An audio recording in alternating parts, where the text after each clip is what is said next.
Welcome to my world.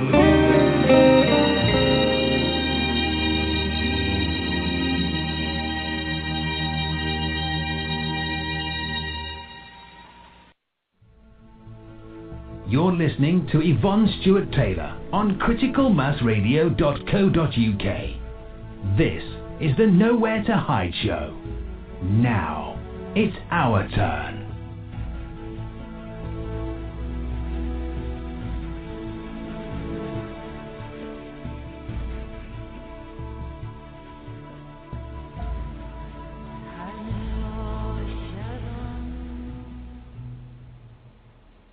Hello, good evening and welcome to the No Place to Hide show. Welcome and thank you for everybody that's listening in on all our appliances, apps, whatever. Welcome to the No Place to Hide show with Yvonne Stuart Taylor. Tonight we're going to have another activist who's been helping a family. I'll let him do the talking. And there's a few updates I want to give you before we get started. We had 7 MPs that were supporting Robert Green, and I mean that's the latest update with regard to the Holly Greig case. We've got now 40 MPs that are raising concerns and wanting an inquiry with regard to institutionalised child abuse. And there really is no place to hide now for these folks. So they're going to have to wake up and deal with it. Otherwise, they're not going to be governing us for much longer, as far as I can see, because they'll have no remit if these atrocities continue. And I think people really need to start getting into their MPs' surgeries now and asking those questions and recording them and making them publicly available. We did it with the UK column. We've got a flying team, which I'm part of, and I interviewed Tim Farron, and we did get some action with regard to Robert Green, but what's happening to him is draconian. I mean, he's now on house arrest at his house, can't use the internet or do anything, but at least we've gone from 7 MPs to 40 MPs in a week with all the exposure, and I think what's really been the linchpin has been the homes in Ireland, where, you know, we've had Kevin Annette's been exposing the Native Canadian schools and the genocide that's gone on there over decades, probably centuries for all we know. And people were sceptical whether these bones that had been dug up were actually the bones of children and small children.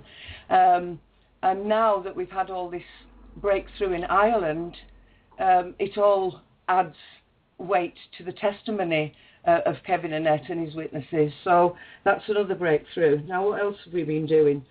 Fraudulent documents are being used by local authorities. We believe the same fraudulent mechanisms are being used to... Sorry, I've just got a little interruption here. It's all right. My son just came in the room. He didn't realise I was broadcasting live. Yeah, fraudulent documents are being used with court stamps on rather than court seals. And Guy Taylor's been exposing this. Now, he's lost his mansion, Bodenham Moor Manor. He's also being threatened this week with his own farmhouse. And we need support for Guy Taylor. Anybody who's interested can look on Facebook. I've put a lot of links up there. And we're trying to really get exposure on the police aiding and abetting, not understanding what the difference between the warrants and you know, bogus pieces of paper that are not worthless pieces of paper like toilet paper, you know. And they're taking people's homes, and we think they're using the same mechanism to take the children. And we realise we've got a terrible problem with civil procedures. And it's secret Star Chamber administration hearings and false documentation, we believe, that's taking children. People are being set up. And there's a land grab, but not only a land grab, they're using the children in commerce. So we're in a bit of a dire state. Now, there are things we can do about it, and we need to talk to our neighbours and our communities, maybe have small talks in local community halls, you know, get inventive, get artistic, and start taking this into the communities so that we're not just talking about these things within our own circle when we're preaching to the already converted in, 98% of the case. So the other thing is, we wanted to mention the CEOs of these large companies, and in particular the local authority legal departments. We've now got corporate executive officers working for private corporations. They're all privatised for-profit corporations. Our entire democracy has been completely taken over with a corporate invasion. So that's what we're seeing. We're seeing 2 heads of the council, 3 heads of the council, people claiming to be the council when they're not, people making up, UK Evict are really under the spotlight now because they're just employing ex-police personnel, military, and they're bringing in their own police forces and helicopters, and huge amount of resources being spent to dispossess Guy Taylor of all his possessions. And of course, if they crush Guy Taylor, it's a bit like the Bundy Ranch. If you crush the resistance in one place that's fairly strong, the people behind that have been supporting that tend to think twice, and it's obviously a divide and conquer tactic. Crush him, take all his property by fair mean or foul, and we know it's by foul means,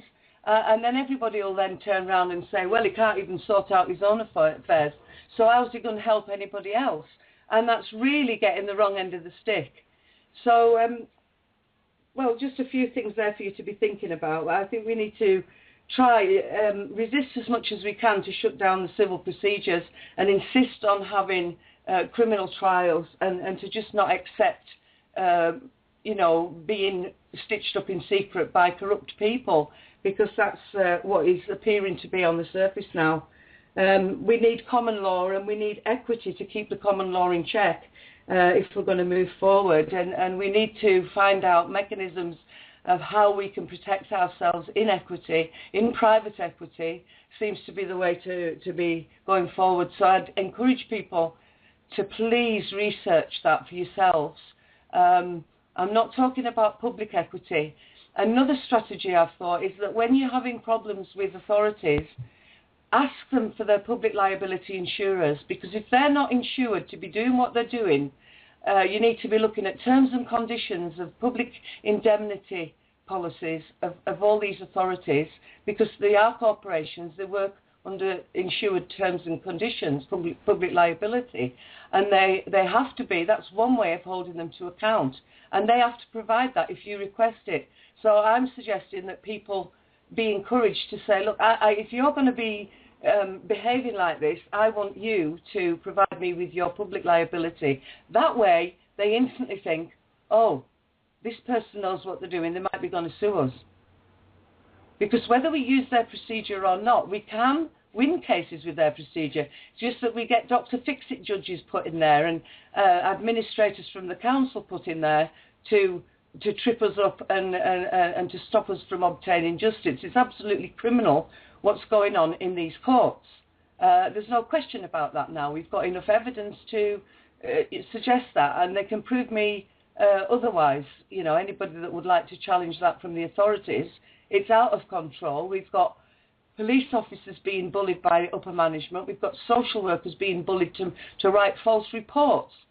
All that evidence is surfacing now as well. So we've got absolute mafia, government, and a criminal cartel.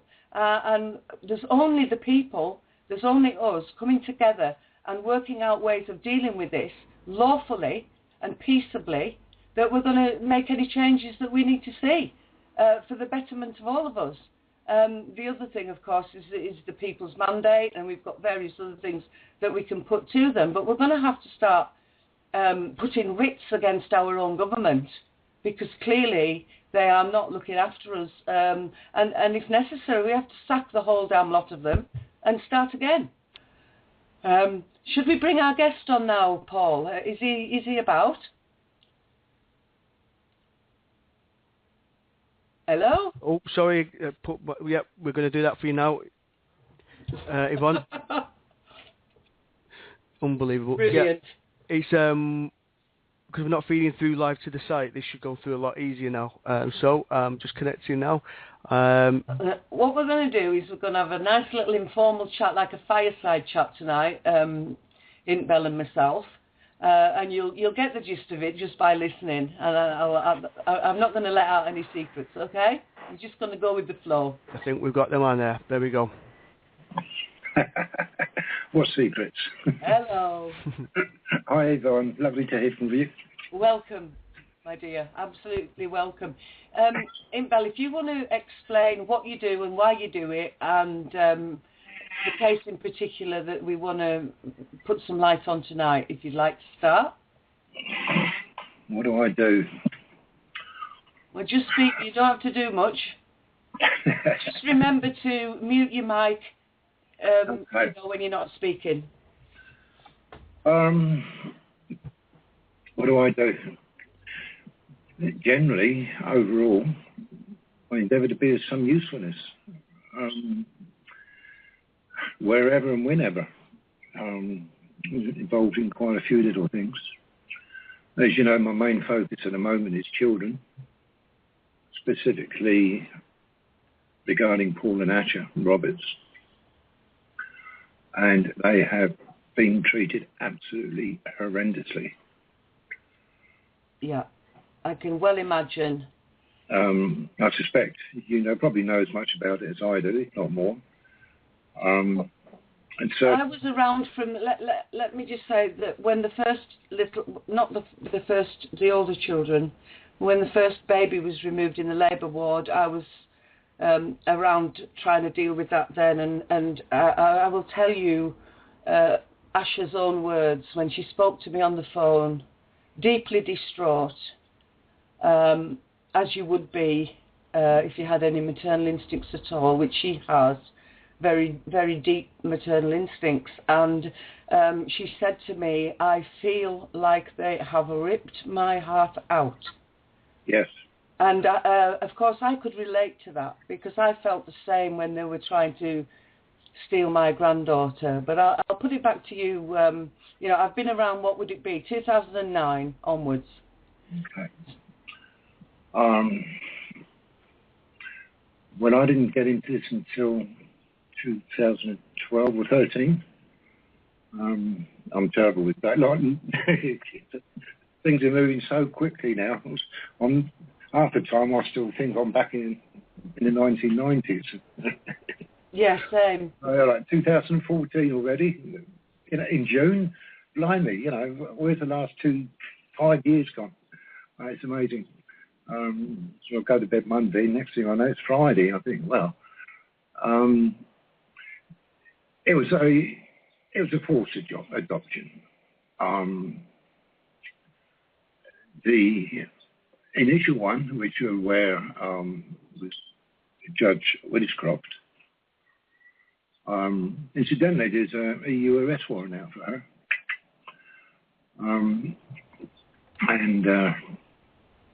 Anyway, that's by the by. That's something that's going to be different.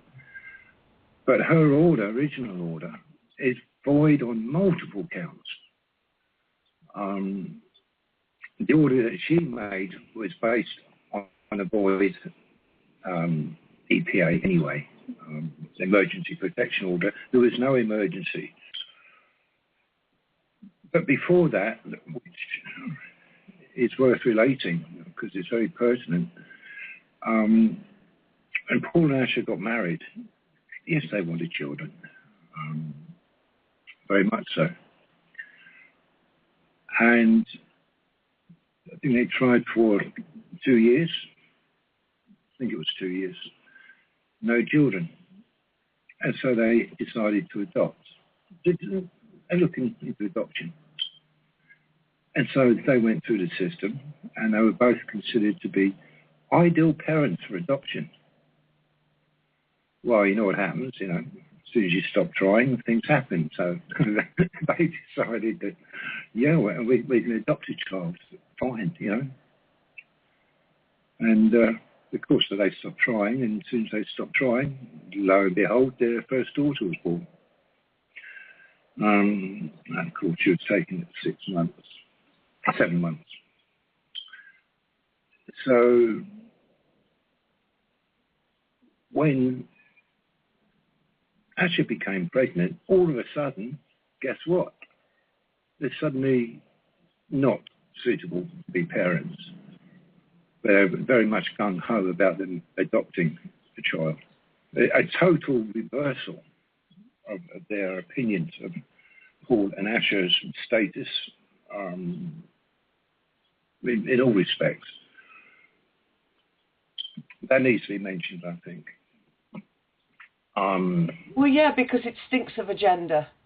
It does. I'll let you continue. We can talk more about the agenda later. But the emergency protection order was void.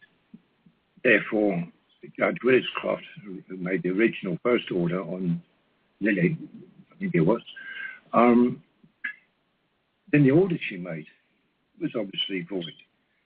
I mean, an emergency protection order is what it says it is. This child needs to be taken into protective custody in an emergency. None of their children were ever at risk of harm. The final charge put forward as regards the son, risk of future emotional harm. Now, you're aware of that one. That's a catch-all. Come on, you and I are at risk of emotional harm. It means any child can be taken at the state's whim if somebody puts an order in for the child and they think it's going to be useful for whatever they want it for. Yeah.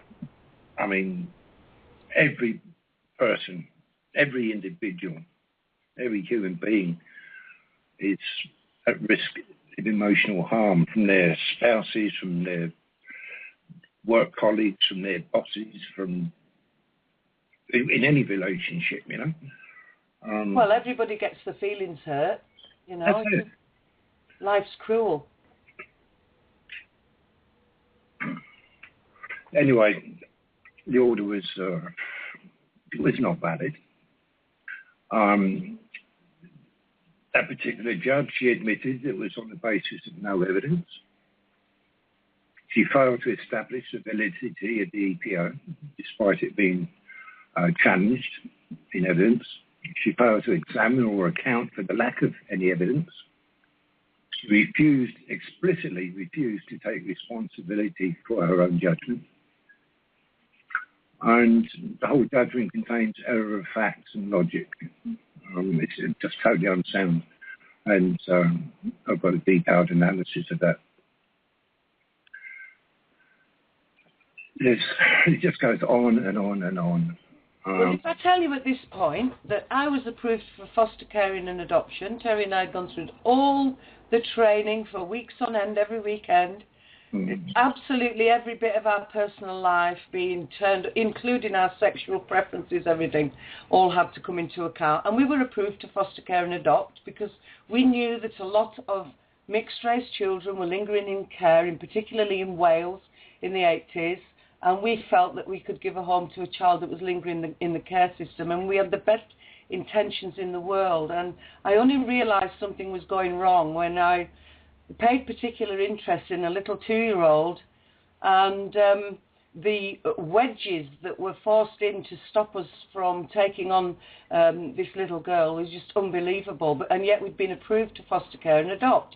Now, then they registered me as a childminder for 15 years, so I was suitable to look after the local GP's babies, professional people's babies, you know, and then I was suddenly unsuitable to care for my own granddaughter while her mother worked to enable herself to get back home to Australia with her daughter so that she could see the other side of the family. And, you know, they just crippled us financially, crippled us in every way. They come at you from all angles. And what was their justification? Well, there was justification to a point on our case because they hadn't realised that my granddaughter came into the country illegally and it was to save insurance companies money when she couldn't even be put into the system here because she was born in America, was an American citizen. So they'd abducted a child from America, brought her here and dumped her on the NHS effectively. and then the rest was cover up for medical negligence. The child went into hospital with a severe chest infection, came out of hospital with a broken femur, went back in via accident and emergency. Nobody could explain anything. Nurses' notes were all conflicting. They were never investigated properly in the hospital. And there was a known child abuser working on the wards.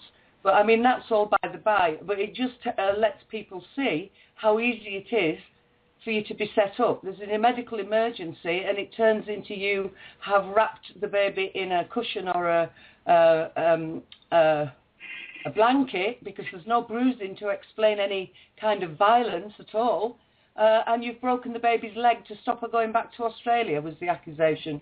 And you've got Munchausen's by proxy, so the social workers label with mental health immediately, and you know, try and discredit you so that they can steal your child. Literally, it's barbaric. Yeah, well, it seems to me that every child they have is like money in the bank for them. You know? Children now, at any age, there's a section of society that seems to think of children as commodities to be bought and sold, used and abused, and on some occasions, probably more than we know, disposed of. Yeah. And that being so, no child is safe. And well, absolutely. And look at the history we've got. I mean, we know that they're putting them into harm's way. Yeah, the best, you know, the best parents in the world. It doesn't matter. And people need to, this is something people need to realise. All parents need to realise. You're good parents. You love your children. You care for them. You look after them 100%. That doesn't mean they are safe. Some children are targeted for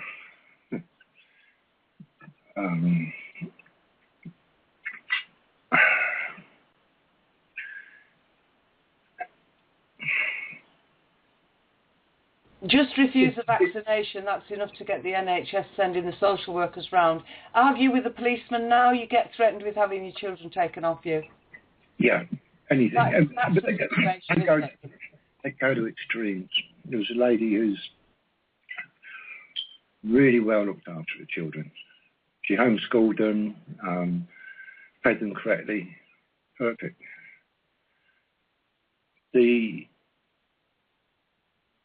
In court, it was alleged this child has a vocabulary inappropriate for a child his age, which that implies cursing and swearing. No, you get a good education. You get a wider than average vocabulary, which is to be commended. But they twisted it around. She was health conscious, not to an extreme, but sensible. And she fed her children a healthy diet.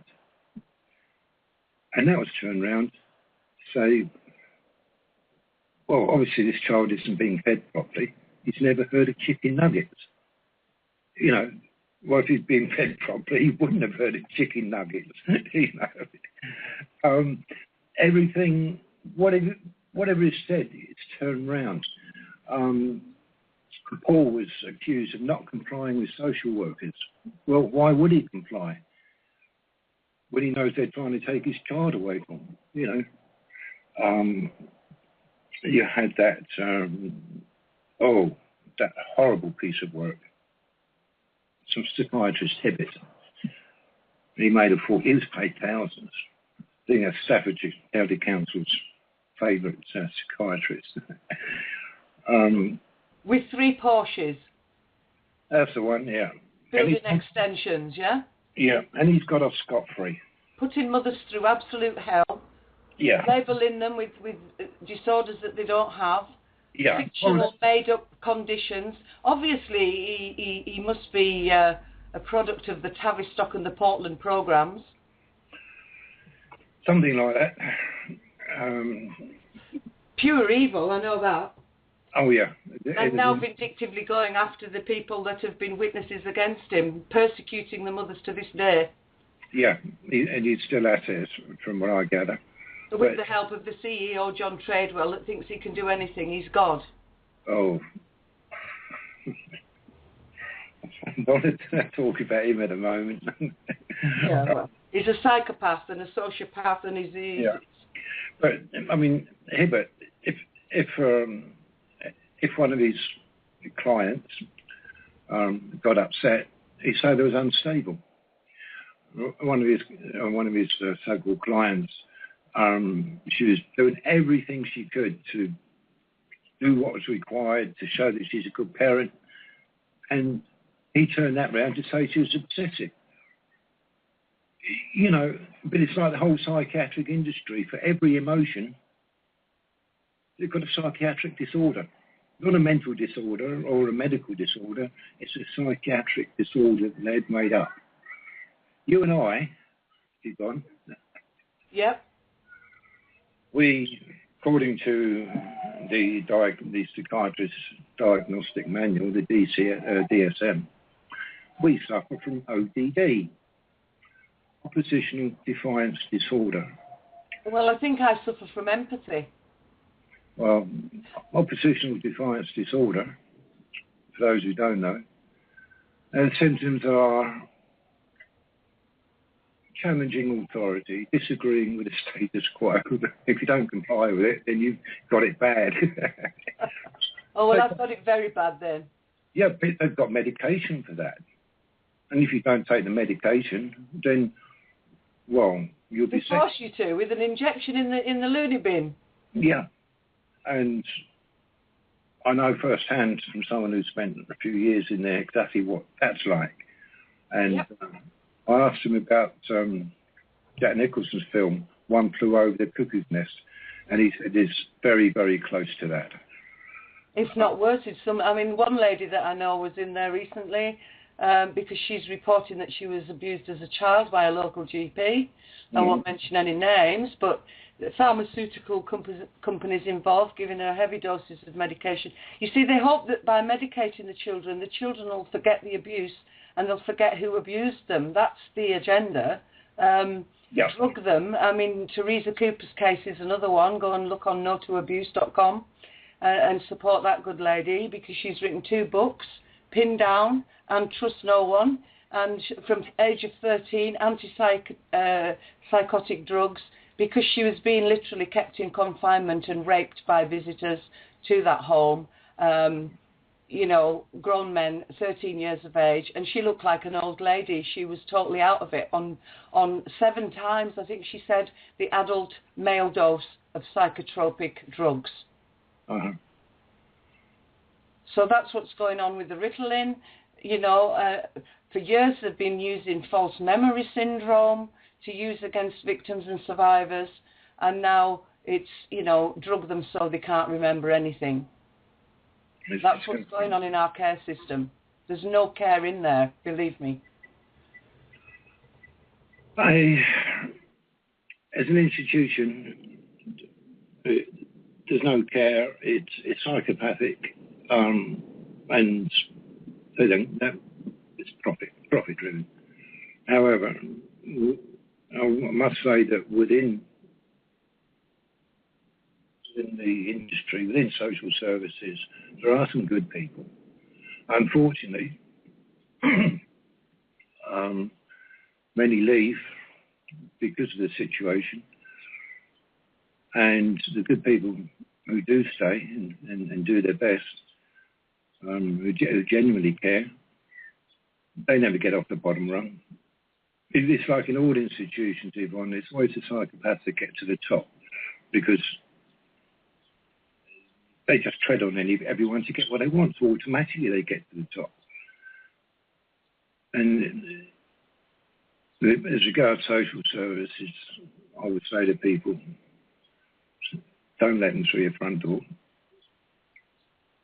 Don't engage with them. Don't sign anything.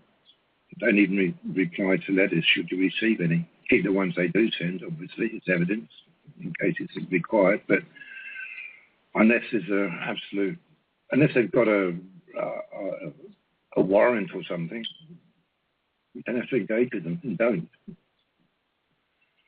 But even then, they'd probably levelly charge you for obstructing them or something. The thing is that you can rebut all assumptions and presumptions and hearsay and ask them to provide prima facie evidence of the claims against you. And, you know, you don't have to just go along with these people just doing as you're told, which is what you've been socially conditioned to do in the school system.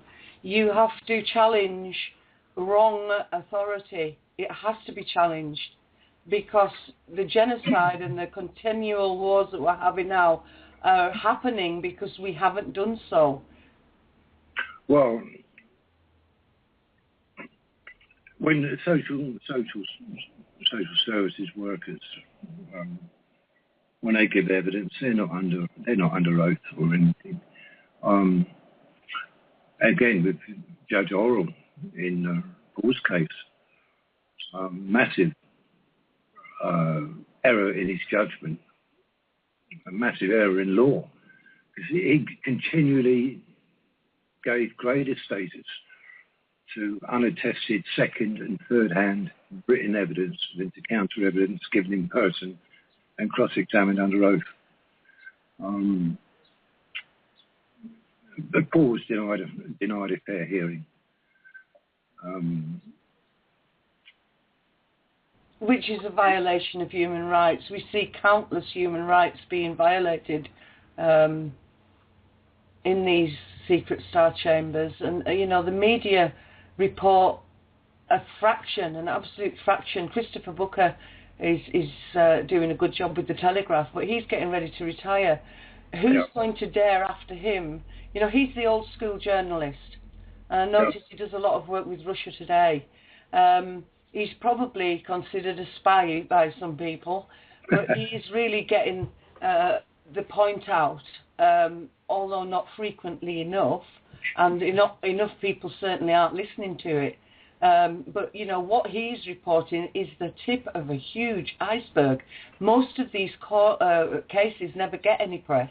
And, you know, we've got a grandmother recently in Scotland just been sent to prison for hugging her special needs granddaughter. Yeah, I read that. That's atrocious. It is absolutely appalling. So we're being punished for having normal human emotion and for loving our loved ones and for being maternal and paternal and doing the right thing. And it seems to be a lot of the time that it's the good families that really want to be families that are being attacked and split up. The dysfunctional families, of course, create a perpetual income because they're constantly in the system, so they don't deal with the dysfunctional families. They're happy, they're dysfunctional, we've got something to work on. And those children are very rarely removed, and they're left in harm's way. But the good families are being attacked, and I think that's a deliberate strategy to break down society so that we're all, you know, separated and we're all in discord with each other, fighting each other through the courts, and they make massive amount of money out of it, and they're quite happy to sit back and reap the rewards of human misery and families destroyed. Yeah, I agree with you that they're causing division and separation every which way they can. They're pushing all our common values. It seems they're destroying them, turning them upside down. There's a place I frequent twice a week.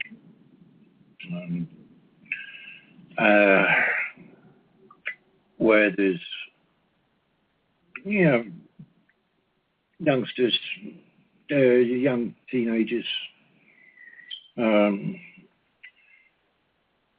they get what they call work experience, working in a cafe, and they have some limitations. One of them is a Down syndrome lad. Others are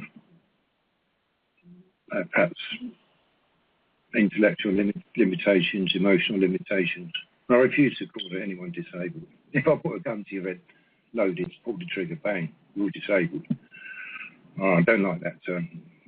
It's a politically correct label And, you know, if people are going around saying, hey, I'm disabled, okay, you take ownership of it, you keep telling yourself that, what do you think's going to happen? It's an incorrect term. Anyway, I get on very well with these people. I love them to be lovely, lovely people. Very good relationship with them. And one day I was told, oh, you mustn't do that. What? You mustn't give them a hug. What? It's natural. It's you know, it's what you do, isn't it? you know, someone comes up to you and says, hi John, lovely to see you again. Give them a hug. They expect it. It's natural. It's whatever.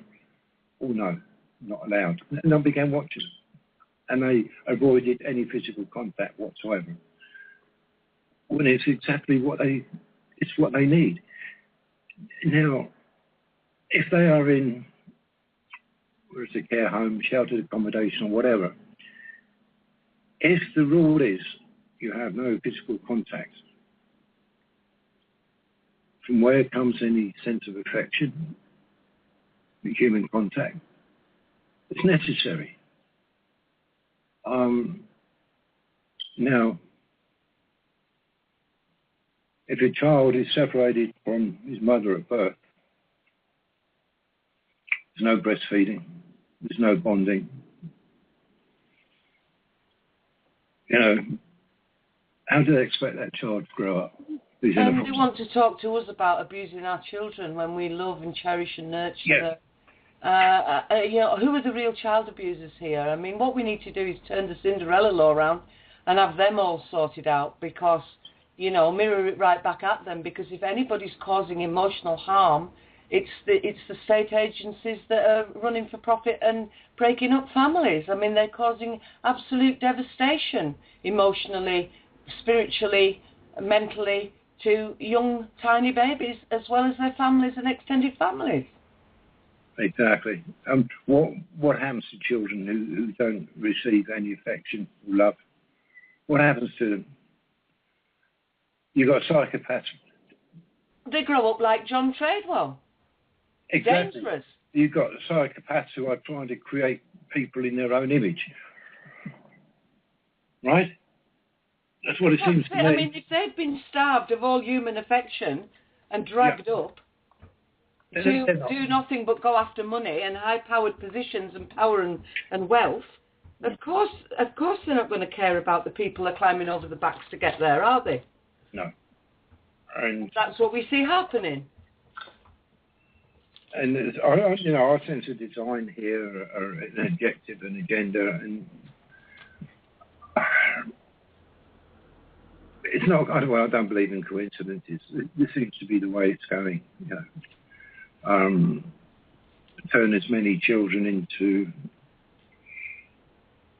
unempathic, unsympathetic, unfeeling adults. Because, dysfunctional, isn't it? Yeah.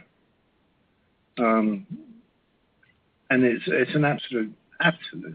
It's evil. Yeah. These people are. I don't like the word evil, but I apply it to these people because it fits. They're insane. Yeah. Do you think them just? I mean, is there the issue that these people have been completely mind controlled in their positions or compromised? Well, I think it's a mix, Yvonne. Yeah. There's some who are naturally want control and naturally just want their way with everything and whatever. Okay, that's who they are. Then you've got bribery. You've got blackmail. You've got threats. Sticks and carrots, you know. And there are some who will always buy into it, have their own self-interest.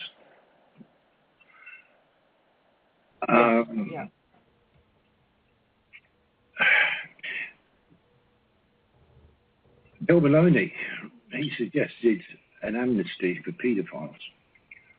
He really got it in the neck for that one, bless him. Yeah, I mean, he's a lovely man. I've only met him a couple of times, very briefly, but he's a lovely guy. He's a Trojan, I tell you. I mean, he's dedicated to stopping, to breaking the chains on child abuse and institutionalised child abuse. He's a very brave, courageous man, sticking his life on the line. He's already lost siblings, and he's not given as much credit as he deserves, in my book. He deserves a hell of a lot of credit. At least he's now putting himself as a survivor and not a victim. I'm pleased about that. But hands went up, shock, horror. Amnesty for paedophiles, they should all be shot, this, that, and the other. Well, hang on. You only want one to come out. Okay. Okay, still be on the sex offenders register, but he won't be in prison. They'll still keep an eye on him, but he won't lose his family, his career, he's in one, and everything else. And paedophiles have more rights than children in the establishment that we're living in at the moment. Yeah, but to do that, if he gives one individual, would give it the names and the ringleaders, factual evidence, dates, times, places, names, that would be worthwhile. Absolutely, I can see the merit. What happened when Kevin Annett announced an amnesty? You've got 3 or 4 people coming forward from in that system. Yes. So it worked. So, but the thing is, the people who could put this amnesty in place and authorise it, who are they? They're the people at the top who were covering it up in the first place. Who are part of it, probably, more than likely. Yeah. Well, it's only the government that could authorise such a thing. Yeah. And it's the complacency and the apathy of the people that have let it get to this stage, and there's only us that can change our attitude, think outside the box, and find ways of dealing with it. I mean, we can't continue clearly the way we are doing, allowing the slaughter of our innocent children and the rape of our innocent children. It just can't continue.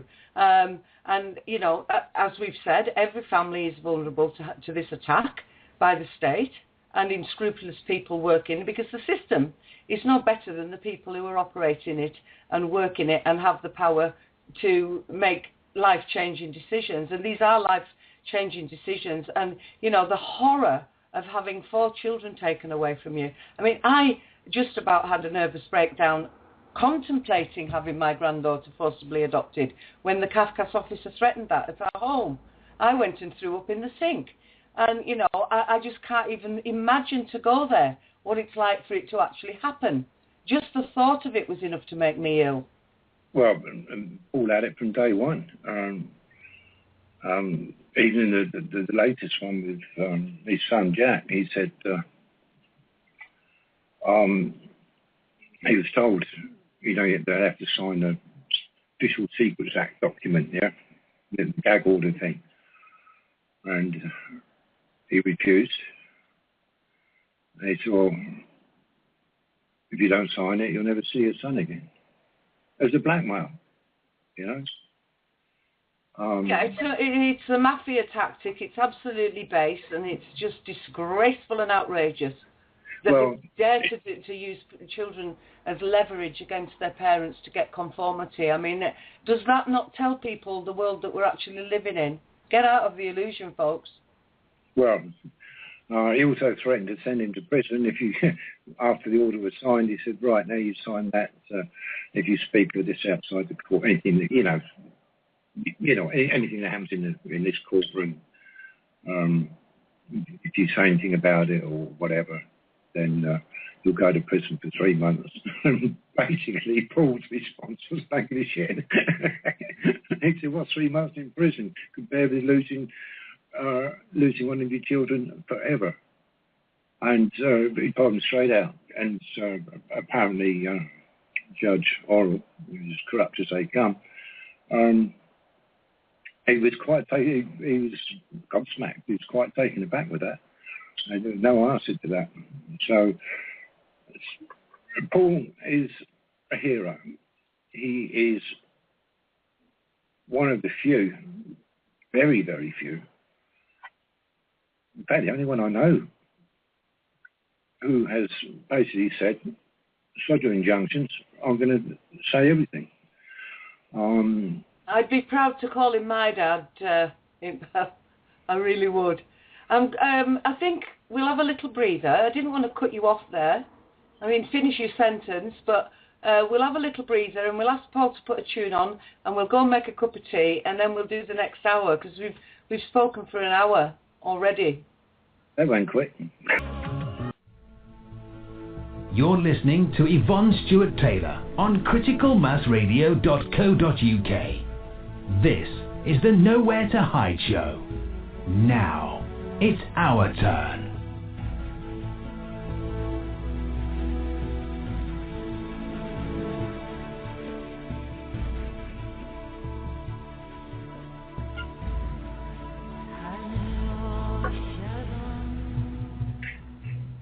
Welcome back to the second half of the No Place to Hide show. We've got Intbel and we're talking about child stealing by the state tonight, very informally. I hope you enjoy listening in and thank you for everybody who is listening in on all the mechanisms that we've got available to us because I can't remember what they all are, Paul. We've got many different sort of avenues where all this is going out. So it's a great point, and that Neil was making earlier as well. That seems to be getting the trouble, don't we, at the beginning of the shows, and it's to deter people. You know, they come on and they're ready, and we're having these little difficulties. It's interesting. I think it's a very, very valid point indeed. Always, you know, when there's a serious big guest on, we get major troubles. It's don't believe in coincidence, but fantastic we've got you there, so I won't keep any more of your time. And yeah, great show. Carry on. Yeah, all good. Carry on. Right. Well, Judge Mumby, Intbel. Yeah, I was about to bring that up just before the music started. Well, that's synchronicity, isn't it? Yeah. He didn't like clearly having to view the video evidence of the draconian acts that were carried out by Staffordshire police against an innocent and vulnerable family, drilling the locks off and coming in to steal a 6-hour-old baby. I'll let you take it from there, Intbel. The Right Honourable Judge Mundy, full respect to him for what he's done so far, but he could go a little further, I think. Absolutely, and I think he's under the spotlight, and people are expecting that to happen now, aren't they? Yeah. I don't know whether I'm personally expecting it. I would say I'm hopeful on that one. I think he can do more. It's up to him, but we don't know what pressures he's under.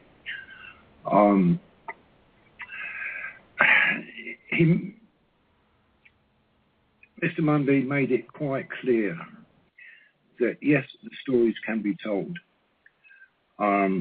Names can be uttered, except for the names of the children. Okay. Parents can be named, the social workers can be named, lawyers, solicitors, judges, everyone involved can be named, except for the children. That was the only limitation. And that's mostly what the injunctions were all about. Paul's had them, I've had them. Well, I've had one, and I argued that one. I phoned up Anne Hume at Tradewell's office as soon as I got it. And I said, I'm not deleting the video. And she said, well, if you don't, you'd probably find yourself in court. And I said, what I'll do, I said, I'll edit out the names of the child. And she said, no, you've got to. I said, I'm not going to. So I did it, put it up, because they blocked the first one. You know, this video is unavailable to government intervention or whatever. So I edited and put it up again. And as far as I know, it's still up there. Now, what we're doing, Paul has to get this into the public arena. And although we've got the documentation and analysis of all the court hearings from the beginning, how to get it into a court of appeal, we don't know. We don't know how to do this. I'm in contact with a young woman who fought for 4 years her case, and she won. Though there's a that's another story. But so I won't go into that. But she has some sound advice, which I'm expecting to receive sooner or later. But she has her own problems still. Well, let me just say at this point that, in my opinion, the reason that they've got to this level of lawlessness, and let's make no mistake, that is the choice of the right word.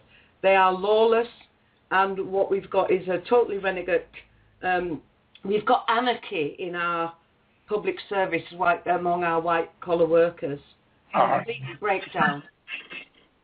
And they are using very oppressive, draconian, cruel and punitive means in order to stop any kind of opposition. So what I'm saying to people out there that are going through this is get a spine, however difficult that is, because it is hard and it's a terrifying situation to be in. But do as Paul has done, you know, have your home secure, have cameras at your home, inside and out, if you can afford to get them in, and record these people and everything they do. Remove all rights of implied access at your home. It doesn't matter whether you're a tenant, because we're all tenants, even people with mortgages are tenants.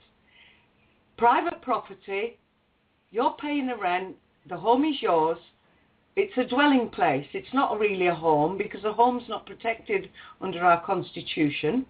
And don't let anybody tell you that there isn't a constitution, because there very clearly is. They want us to reset, and I'm very sceptical about that one as well, because the reset could well have corporate behind it. I'm not knocking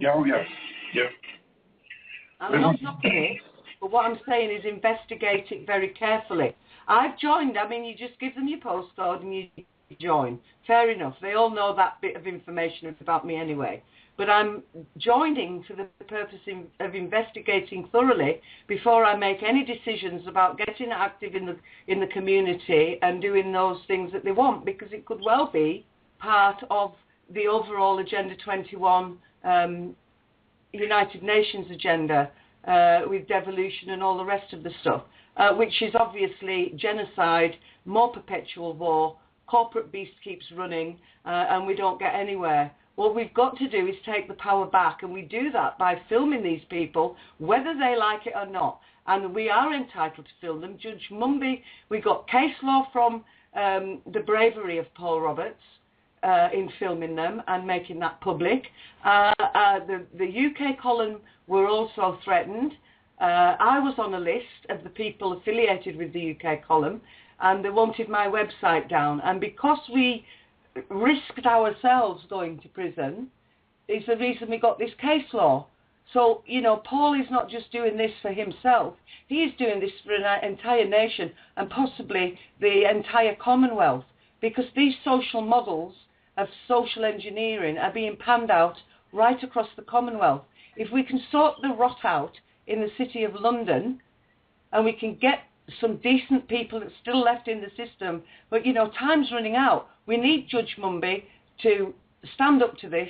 It's disgusting. He's seen it with his own eyes. It's not an isolated case. It's happening up and down the United Kingdom. They are literally coming in and stealing children, abducting and trafficking children. And a lot of them are ending up in the sex trade. A lot of them are ending up being drugged. We now have reason to believe that organ harvesting, the harvesting the organs, and various other things, psychotropic drugging. It's all happening. And the social services, whether doing it deliberately or not, are providing a front for this vice to continue. So that we need, for their protection, if they're good, they will have no problem about being filmed if they're doing their jobs correctly. And they are, after all, our public servants. I'll let you continue, Intbel, because I've gone on a bit of a rant there. No, that's okay. I agree with you.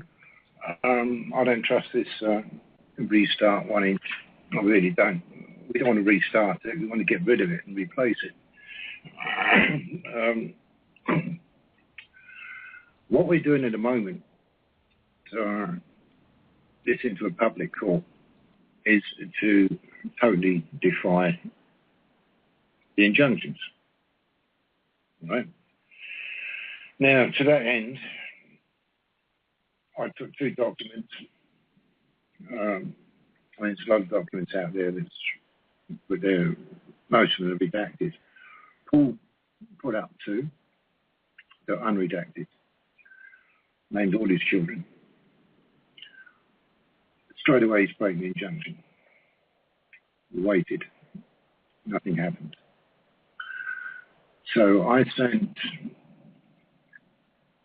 with a covering letter to all the major newspapers, copies of these documents, saying this is what we're up to. By breaking these injunctions, we'll be taken to court. This is the thinking. And if they want to sentence us, well, because now sentencing has to be carried out in a public court, we will get this in a public arena. Also a couple of alternative media as well. The only person who picked up on it was Sonia Poulton, lovely lady, great admiration for that lady. Subsequently, she did an interview with Paul, which included the original video that Paul had put up of the kidnap. Well, since then, he's put up the original, because the first one he put up, it was low quality, both visual and audio, and it was shortened to fit in on the allowance on Facebook. He's since put it up on YouTube, full length at a higher quality. So I cut out the interview with Paul and Sonia from the main program. Didn't change anything except the Paul's video. I cut that out and replaced it with the latest one. In that video, you can clearly hear the name of his son Jack spoken twice by social workers. Stitched it together. I put it on YouTube. That's out there. Anyone wants to look. I think one of the social workers or one of the undercover police women said to Asher, "I don't want to get physical, but we are going to take him." That's what I say to all of them. I don't want to use force. Which is a threat of assault. Yeah, I don't want to get criminal act. I don't want to force. They always say that. I don't want to use force, but we are going to take it. In other words, but that's our intention. Anyway, so now we have a video out there which blatantly infringes the injunction because his son's name is mentioned quite clearly twice. I did write a note of apology to Sonia, saying that if she gets any flack, then chuck it straight at me because I did it without her authority, consent, or knowledge. And we waited a week. Nothing came back from Staffordshire County Council or anyone. So I posted it to Staffordshire County Council's website. Yep. I know they are aware of it because it was taken down within 2 hours. I was doing something else, but I had it open and refreshed it every so often. After an hour and a half, it was still there. By the time 2 hours was up, it had gone. So in that half-hour window, they'd taken it down. So they're fully aware of it. And I'll give them till the end of this week, and then we'll push all over a little bit further. It's a direct challenge to them. Here, we're breaking the injunctions. What are you going to do about it? We have a suspicion, because they should have done something by now. We should have had some communication. We've had none. And with suspicion that this hasn't happened because they do not want it in a public court, because if it's in a public court, then, well, they've got so much to lose. Careers, jobs, the whole bloody industry falls down. Well, I would think arrests as well for criminal behaviour. Oh, absolutely. You'll have judges in prison, you'll have you could throw the book at them. It's a gamble. If the thinking is accurate, then we've got them on the run. If it's not accurate, Paul and I could find ourselves in prison. But that's a chance you take. Now, what I say is, look, I don't know how many people listening to this, but everyone can do something. Even if it's only sharing the material. So everyone knows, when enough people know what the hell is going on. Whatever, rights that other people know, especially people in Staffordshire. It was amazing, how many people didn't turn up to Paul's hearing. I mean, I'm down in Kent, and if I can make it, surely people in Staffordshire can make it. Yeah, I mean, I apologise myself for not being there. I just don't have the means to travel. Otherwise, I'd be a lot more active on the ground than I am. But I'm sure that the good Lord will provide me with the means to do what I have to do. Oh, you can't do everything. I mean, there's things I'd like to attend. We've got this M25 Go Slow next month. I don't know whether I'll be able to do that or not. I mean, to go up to Staffordshire to Derby. Derby in Staffordshire or Derbyshire? I don't know. But it's Derby Crown Court. To go up there, I have to save. I have to save me pennies to have the funds to be able to get there and back, Yeah. It's a personal sacrifice. I'm unable at the drop of the hat to go. I mean, I would love to be at Fulham, Yeah. I would have the funds at the drop of the hat just to say, right, I'm going to go to this. I'm going to do something here. I have to save up for it. And so, no one can do everything, but we can all pick what is most important to us at the time and say, yeah, I can do something here. And everyone can do something. Yeah, and if everybody does a little bit, we all benefit. That's it. And do your bit. Yeah. People say, what can I do? You can do something. You've got this information. Now you know it. You cannot unknow it. What are you going to do with it? What can I do? Well, share it. Who with? Well, have you got any friends, colleagues, other people you speak to at work? What about down the pub? Oh, yeah, but, well, no, I don't know. Print flyers out, leave them lying around, let people read. There's a lot of good people still on the inside, and they need to know what's happening so they can help us to protect everybody. They're not all bad. We've got some criminal cartels running the show. But if there's enough of us inside or outside of the system, the established setup, we can make a big difference. Right. I don't know. Ignorance can be overcome with information. Even bigotry can be overcome with a bit of effort and a bit of here's the facts in your face. But the biggest steel wall of all to get through is apathy. Yeah. Apathy is what's killing the situation. Yeah. And that's what's got us into the mess we're in now. Come on, guys, hang out and throw your TVs out the window. Yeah. Nobody needs a TV. Stop paying the BBC to abuse the children and cover it up for decades. Yeah. Don't trust Esther Ranson. Don't trust Childline because she's cashing in on the elderly people and their situation now. You know, our elderly are just as terrified as our young parents because they're making commodities.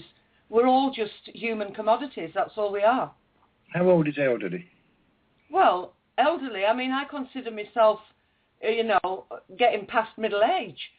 I'm approaching 60 and I'm thinking what future is for me in retirement with the state that we've got at the moment. Punished for being poor. Well, I'm 68 now. Yeah, exactly. But I mean, the 80-year-old... I don't feel old. Don't anyone tell me I'm old.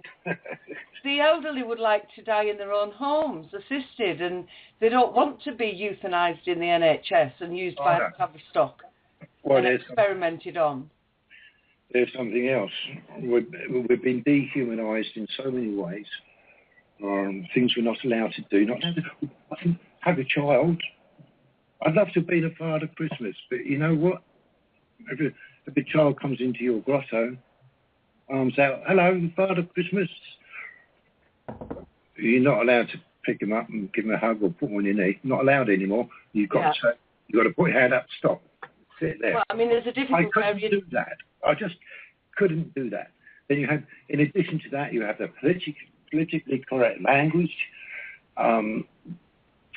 which again, to a great extent, dehumanises people. It's very Orwellian, you know. We need to get rid of all the isms, I reckon. I don't do isms. I'm not into isms. I don't want any isms. Exactly.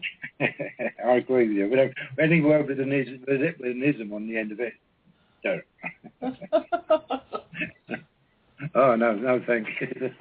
Well, all we're interested in is truth and just helping our fellow man and extending a hand of friendship and love to each other and coming together despite our differences and sorting this mess out. The infighting and the anti and this one is an agent and that one is an agent. No, you know, I'm certainly not getting paid by anybody to do what I'm doing, and I do it with a warm heart and welcome everybody else to do the same. Well, everyone, or the vast majority of people, I think, they want to live a life of happiness, peace, and of love. Yeah. Is that correct? And to feel secure in their own homes with their own families. Right. Because our home is our sanctuary. It's the only place where we can have peace. And if we can't have peace in our own homes, there's not much hope for wider society, is there really? Well, to me, it seems very simple, Yvonne. I mean, Americans have got it totally wrong. Pursuit of happiness. Happiness is a choice. Choose to be happy.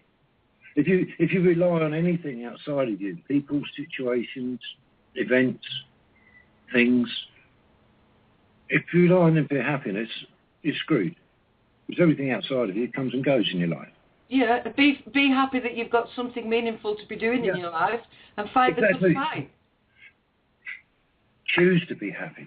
It's a choice. Choose to be happy. Once that choice is made, hey, doesn't mean that sometimes things won't get you down, but anything outside of you has got nothing to do with you unless, and this is a generic view, yeah?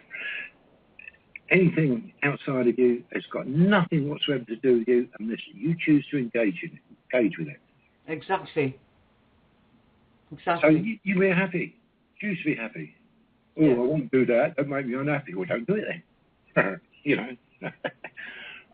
Peace. Well, that's easy. That's the easiest one of all. Yeah. Be peaceful. That doesn't mean you have to comply with draconian oppression of yourself and other people.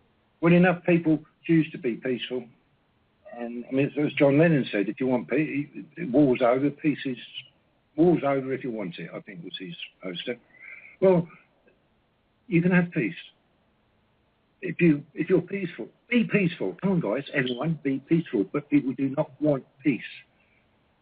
So many people do not want peace. You know.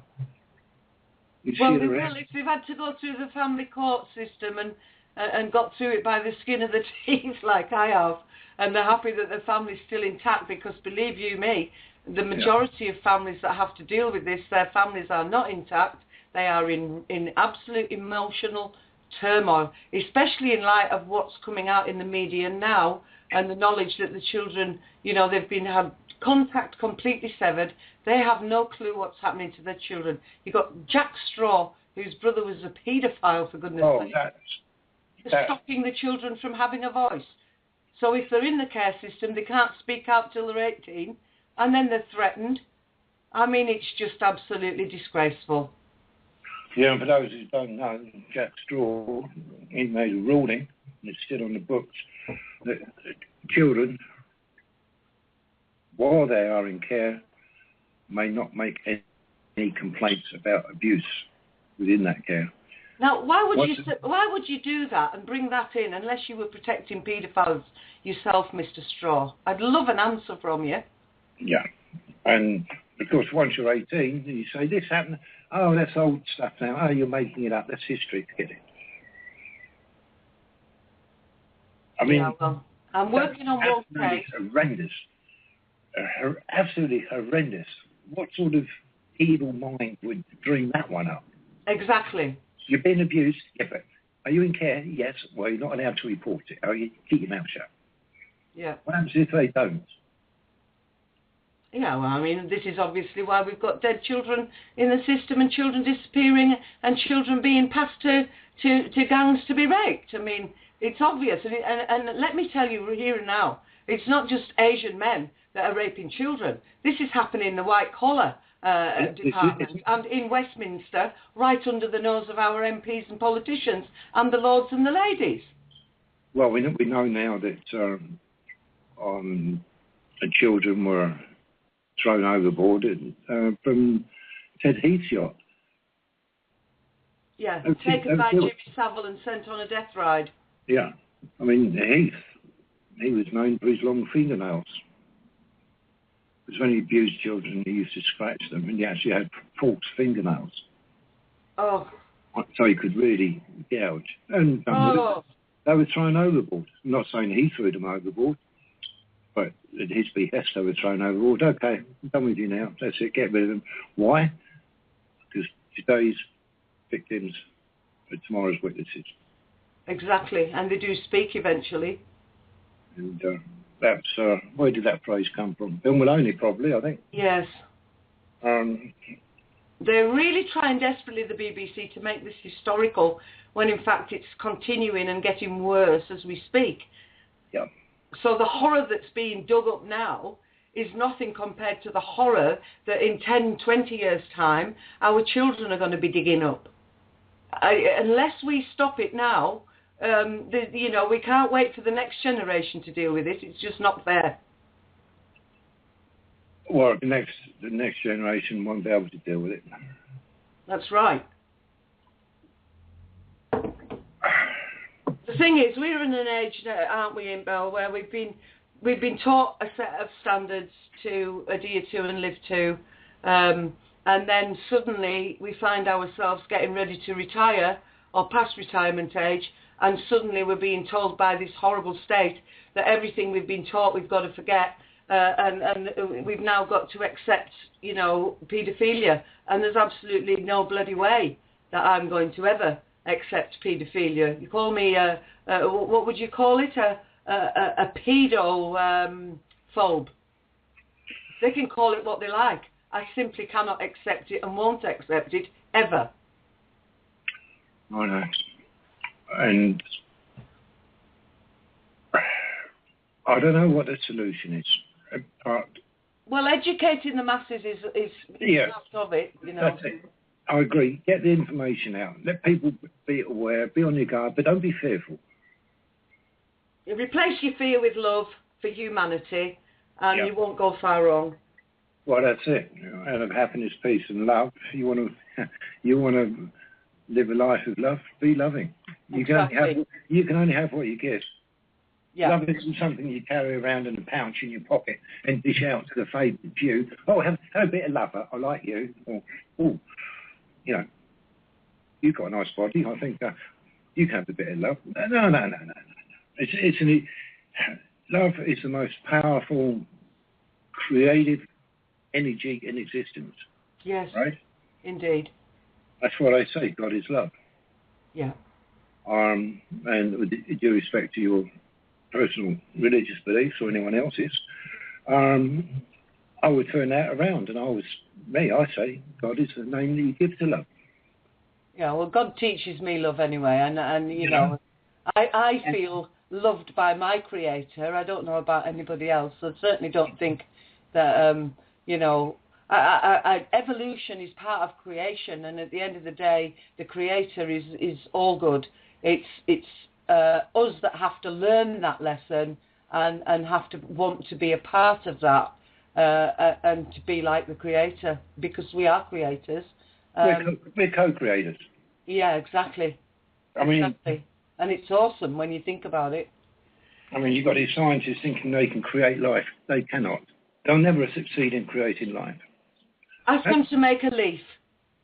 They can't even make a bloody leaf. They cannot make life. You give them all the necessary ingredients, they cannot animate it. You know, they know what the human body's made of.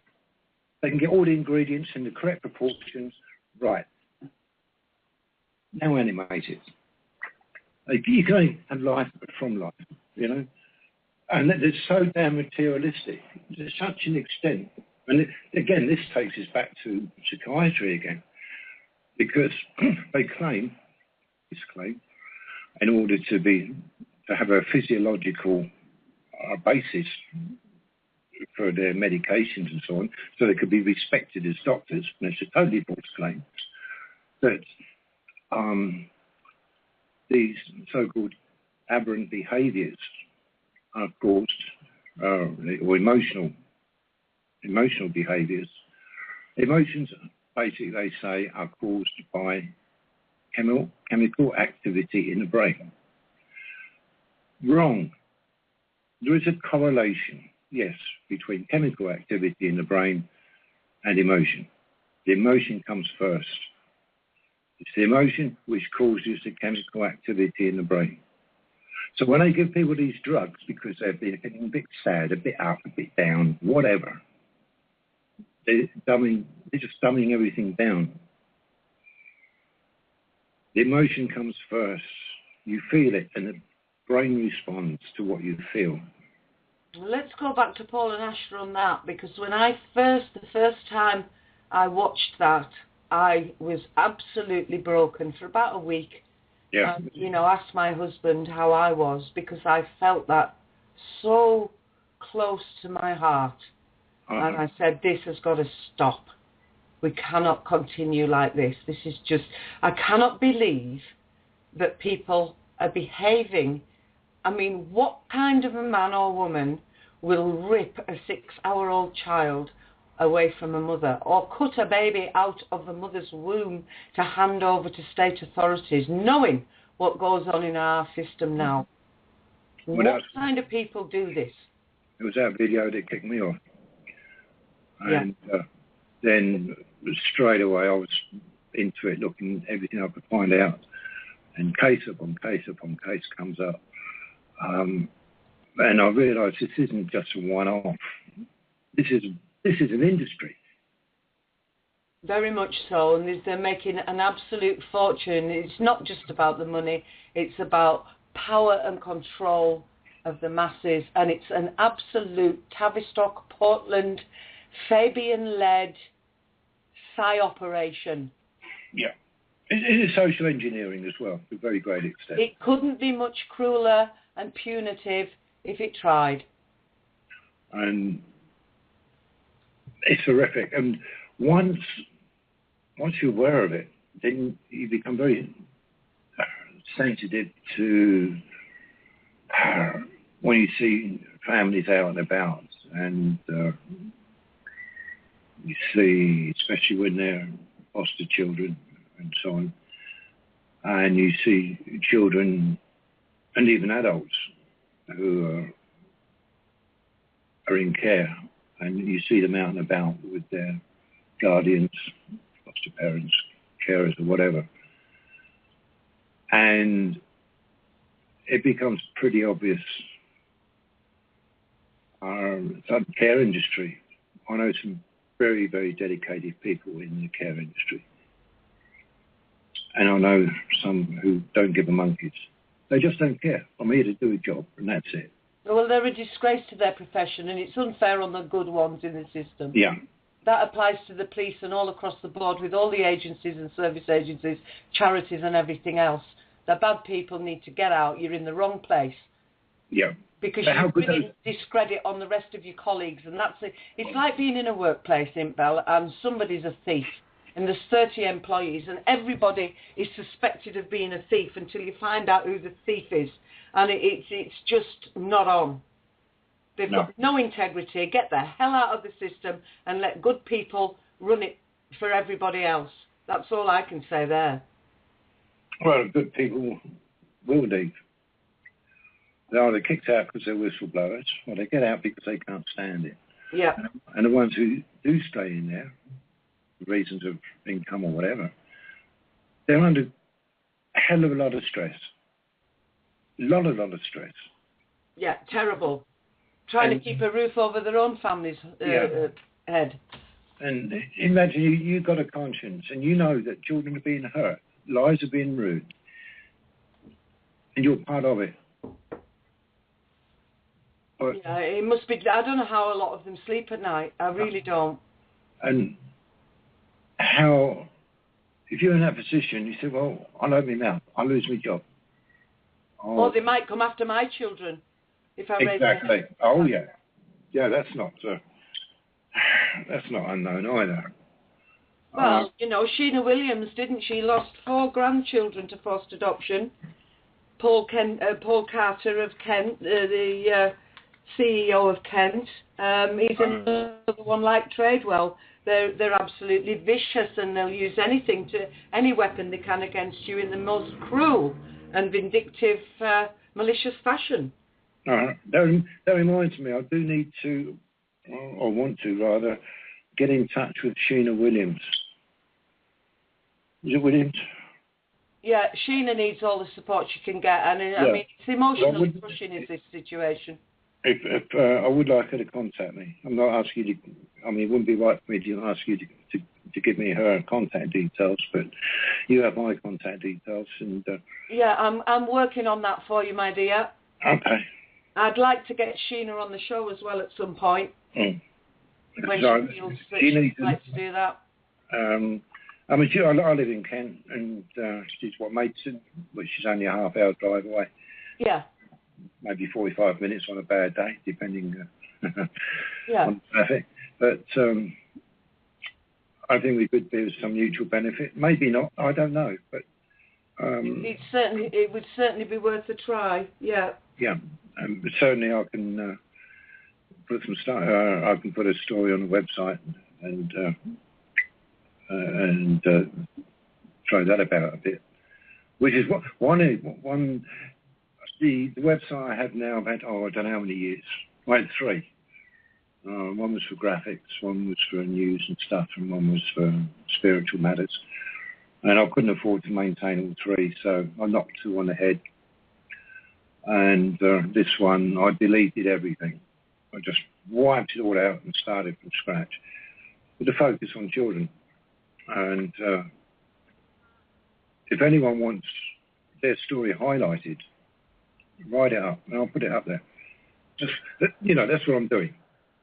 Yeah, marvellous. Highly commendable, mate. Highly commendable. All we've got to do is give an example for other people to follow, because when I first got involved with all this, I hadn't got a clue where to start to drum up support or anything else. I mean, it was in 2003, and I just had not got a clue who to turn to. Everybody runs around like headless chickens. You can't, when you're in that kind of emotional trauma, you can't analyse information properly, and you need support structures around you. And people are crushed, they're on their knees, they're doing everything they can to fight back, And the more people that are effective, obviously, the more there are of us.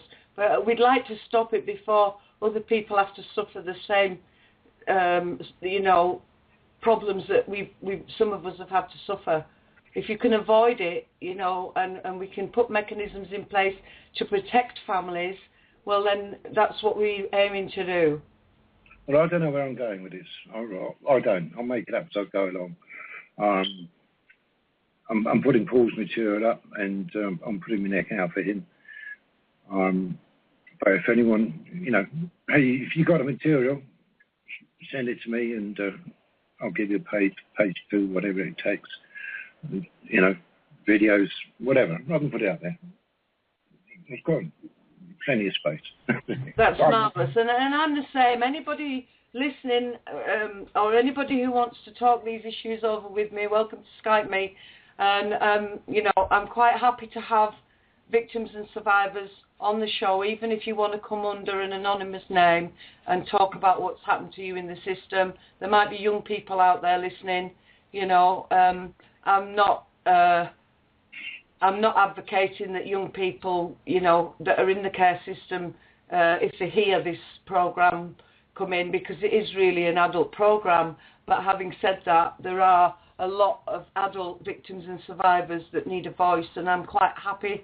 I'm sure that Critical Mass Radio will agree with me that we need to be able to do this. And I'll do whatever I can to help anybody. And if parents or prospective parents are going to adopt children, check. Find out their history. They're entitled to know.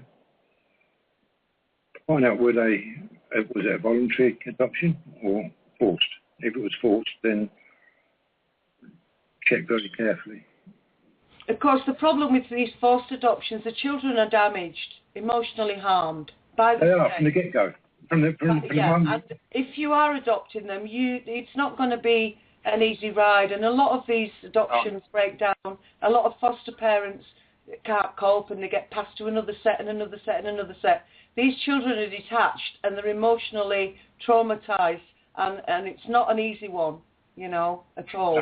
You've got to give them twice as much love, but at the same time putting down distinct guidelines.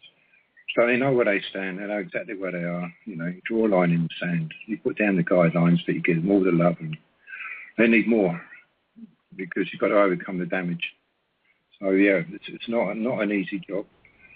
And right, and I think if we spoke to foster parents, any foster parents that have got positive stories to tell us, you're welcome as well to discuss these issues with me. I'm not condemning anybody. What I'm trying to do here, and what we're aiming to do here, is to educate people so that we can make it better for everybody. We want you to be happy at work, happy about what you're doing, that you're able to answer to the dictates of your own conscience, and you're not totally oppressed and just like a slave in the system. But we need the good folks to come on board and help, and we, fighting and slagging the authorities off. Yes, name and shame those bad ones. Do what Paul Roberts has done. Put them on camera and let the world see what they're doing. The other side of that is where praise is due, give praise and encourage the proper practices, where you're supporting families instead of just taking children off them. We need to go back to a situation where social workers come in and render whatever assistance is needed rather than just stealing a child as a commodity. And we have to listen to our consciences. Would you want your child to be stolen from you? You wouldn't. So why is it okay for that to happen to somebody else's just because you need a paycheck? Well, I don't think, and it's just an opinion. See, there's a difference between fostering and adopting. And foster carers, I think they should be recompensed for their work. They're providing us a temporary service, an interim solution until adoptive parents can be found. Yeah, and yes, if they gave the natural parents half of the amount of money they spend on foster placements, They wouldn't need to take the children into care in the first place, would they? That's right. But when it comes to parents adopting, I have a problem with the system because they are advertising for adopters and they're offering hundreds of pounds a week. If you want to adopt a child, in my understanding of how it's always been, for whatever reason, perhaps you're unable to have children of your own, or perhaps you'd like an addition to the family but don't want to have children of your own, whatever. You adopt a child out of love. You do not do it for financial reward. And if you can afford to adopt a child, do so. Okay. Absolutely, but make sure the child hasn't been stolen from loving parents. Yeah, but to pay people to adopt a child, the only qualification is that you haven't got a criminal record, you're over 21 and you've got a spare bedroom. Well, a lot of foster parents do have criminal records, even if they're minor. Some of them aren't honest. I'm talking about the adoptive parents here, Yvonne. Yeah. You adopt a child because you want, out of love, you want an addition to the family. It shouldn't be paid for. Why? Exactly. Adopting children is not a career. Yeah. You know?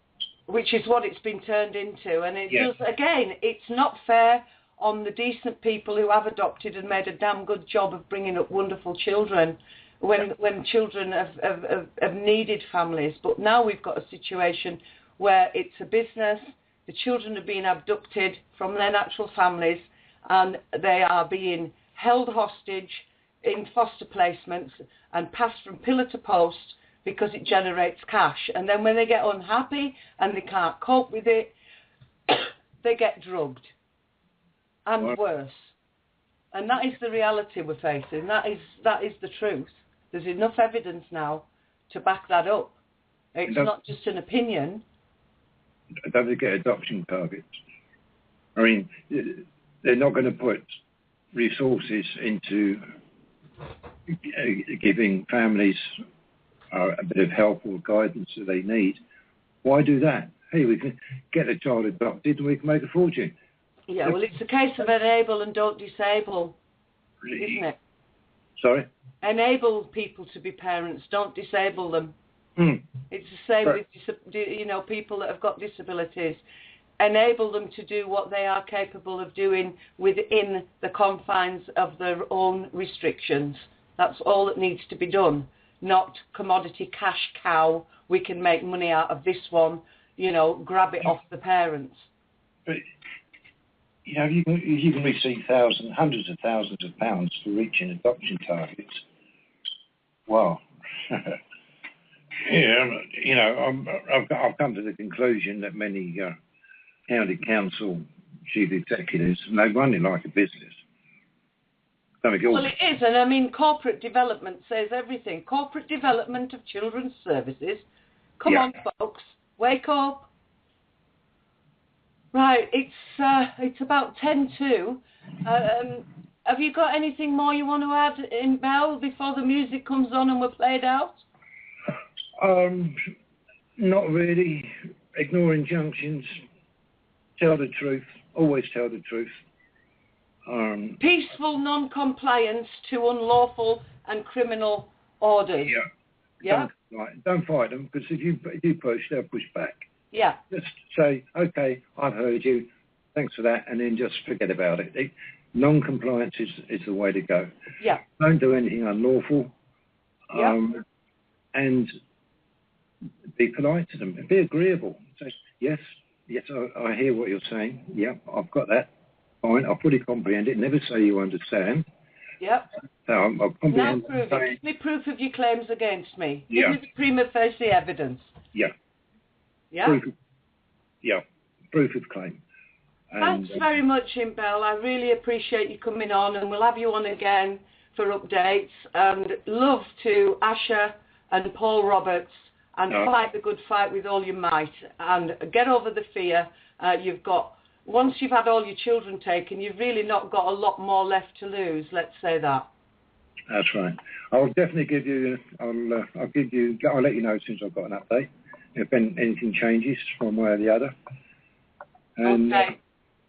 Loads of love to you, Intbel. Thank you very much for everything you're doing, and all the other courageous people out there that are doing the same. Well done. It's only a little bit. Courage grows stronger to wound. We'll get there. Thanks a lot, mate. Thanks for having me on there. Cheers. You're welcome. Paul? Yes, love. Can we put some music on to play us out now? That was fantastic. Thank you very much for that, Yvonne. Great guest, great show. Well done. You're very welcome. Thank you, all our listeners. Get active. Do your bit. Do what you can. Protect your families. Yeah, thank you, Paul. Well done, my mate. Thank you. Take care. Bye-bye, folks.